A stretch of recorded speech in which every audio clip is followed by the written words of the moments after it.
welcome back everyone. So today I'm going to be making blondies. This is the first recipe I created in the camper, so it's a very exciting one. This is also one of Hunter's favorites. He requests it all the time, so I made it a couple nights ago and I will be making it again. This is one of the least healthy ones that I make, but it's very yummy and I'm really excited to show you guys. Today I did something special and I took all of the stuff I need down for one of the first times in a while, so I won't have to be rummaging around through all the cabinets to get things down. So yeah, I'm just gonna jump in. So let's get everything situated. My face is right in the camera, I'm sure. So I start all of my recipes by melting the oil. I usually make all of my recipes just in the one pot and I melt the oil on the stovetop in this one pot.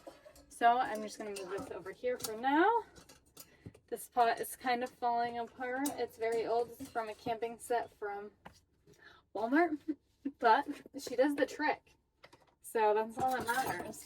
I'm very against throwing things away if they still work, even if it's like slightly broken. It's fine. It's the environmentally conscious and right thing to do to not throw them away.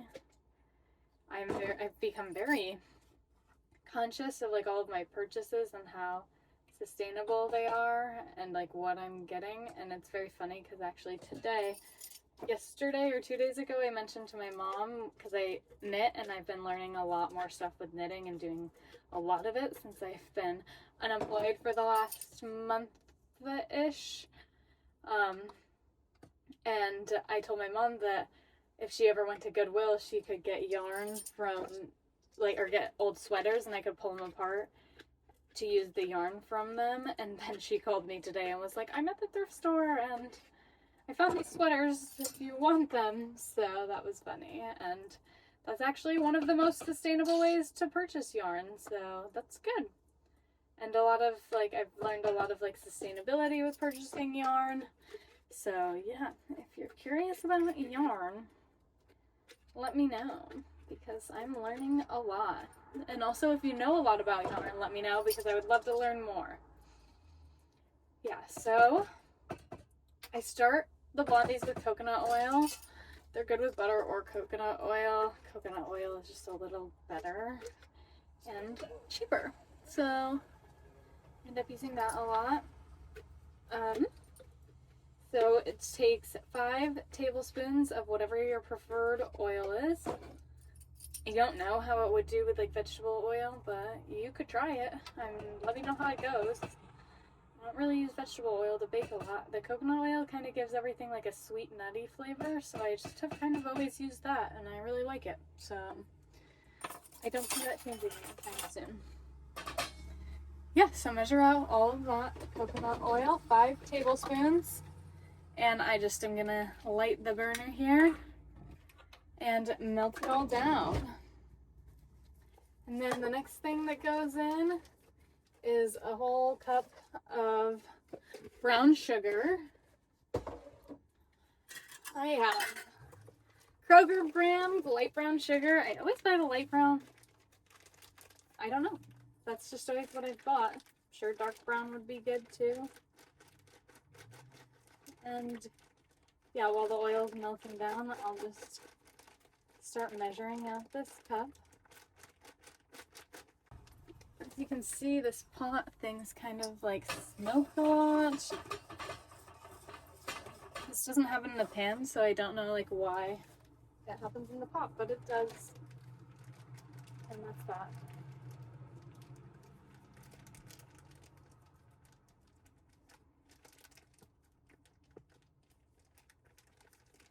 Woohoo! Yeah, this is a fun process. Yeah, baking in the camper is something that I truly love doing. I love baking when I have a house. It's not baking is a new thing to me. I've been baking since I was a kid. And if you bake in your home, if you use your oven in your home a lot, I think that it's definitely worth considering putting one in when you move into a van. I feel or a camper. I feel a lot of people just don't have one, just live without one.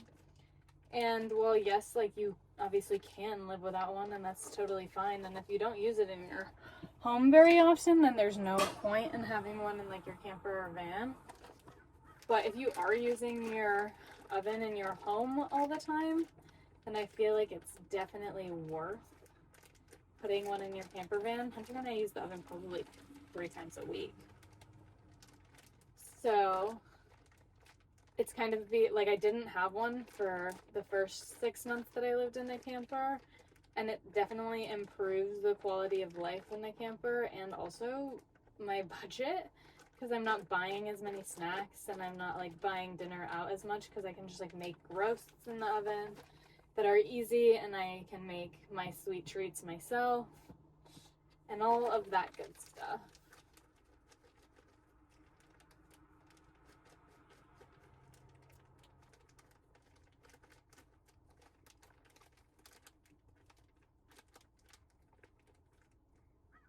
Thought I took the whisk down. Okay, so now that I've fought with the brown sugar bag, I have a cup of packed brown sugar. I mean, it's not like quite a cup.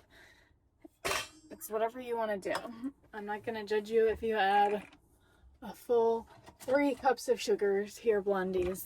These are a personal thing and you can do whatever you want. And then I take my whisk and I mix the sugar into the oil.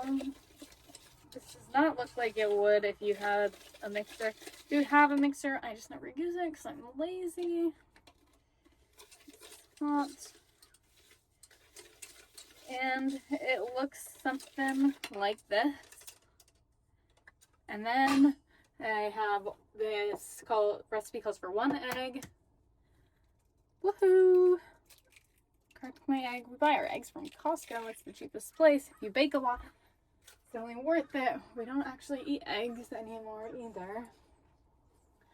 And then, no. I need a 1/4 cup of milk. So we'll put that on in here. And then a teaspoon of vanilla. This is also really good with almond extract. If you have almond extract on hand, we usually just have a big thing of vanilla. This one we got on sale, but worth it to buy at Costco as well. If you bake a lot, having a Costco membership is completely worth it. The Costco that we go to right now in Warrenton, Oregon, has the Bob's Red Mill 1-to-1 gluten-free flour as well for like $11 for a 6-pound bag, which was kind of crazy to me, and I was very excited about that one. That's the first Costco that I think I've been to that actually carries the Bob's Red Mill 1-to-1. So yeah, that was nice. Okay, now that all of my wet ingredients are added and my sugar, and it looks super runny consistency of that, I'm going to add all of my dry ingredients. So we're moving on to the Bob's Red Mill. Oh, before I add all my dry ingredients, I usually start to preheat my oven about now. I usually forget at the beginning, and then yeah, have to do that. So apparently I forgot that this pan didn't get washed. I'm putting the same thing in it, so don't judge me. I'm just gonna scrape it, throw this away, and wipe it out with a paper towel.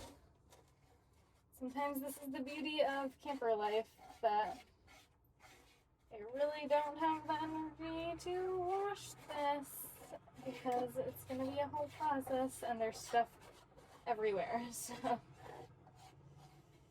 yeah, realities of living in a camper is sometimes a paper towel wash consists of a real wash. It's also not that dirty and everything's scraped off super easy, so I didn't burn anything onto it bad this time, which is nice.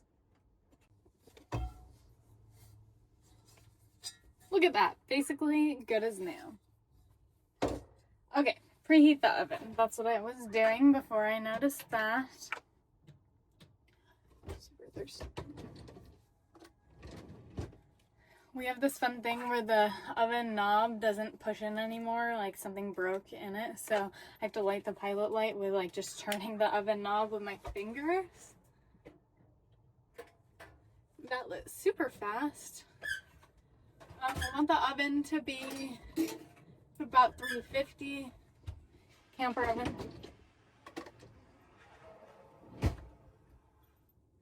Sorry, 1 second.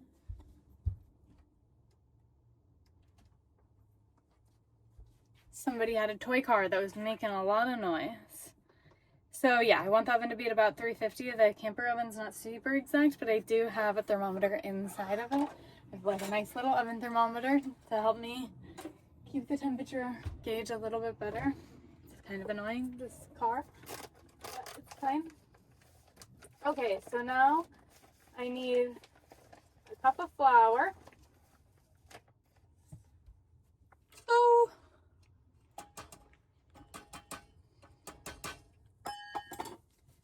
And I need to close this up.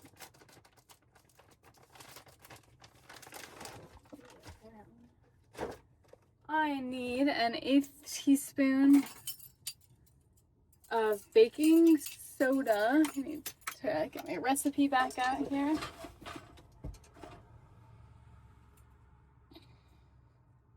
Yeah, an 1/8 teaspoon of baking soda. I need a half teaspoon of baking powder.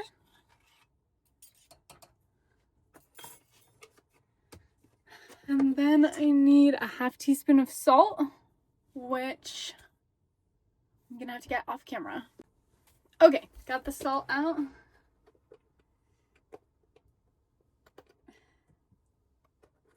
Which is in rough shape. This salt shaker has seen better days. Half teaspoon of salt. And now, because I don't mix the dry and wet ingredients separately, I usually kind of just mix up the dry a little bit on top and then whisk it all together.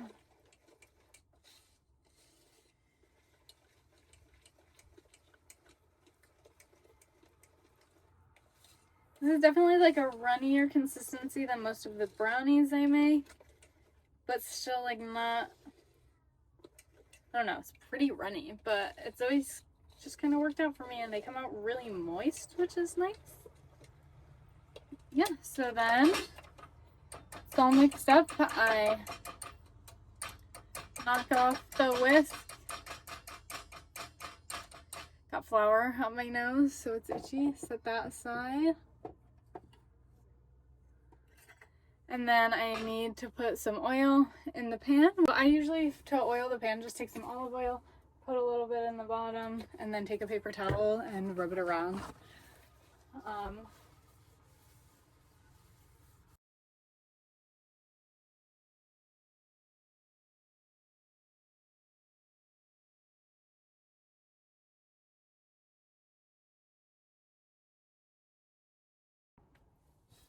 Okay, so this is what the blondie mix looks like. It's very runny. I don't know if you can see that it's like running down. But yeah, so blondies, and pop them in the oven. Bake them for like 15 minutes at 350, and then I'll take them out and show you what's up. Okay, so I didn't set a timer because I'm stupid and I never do, but I'm going to show you the final product. It's a little bit more cooked than I'd like it to be, but here we go. This is the blondies. I just want them to like brown up on the corners here a little bit.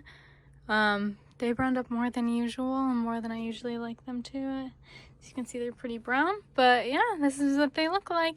This is one of my favorite things to bake in the camper, and definitely Hunter's favorite thing to eat. So follow along for more recipes for camper baking. Bye! Catch you in the next one.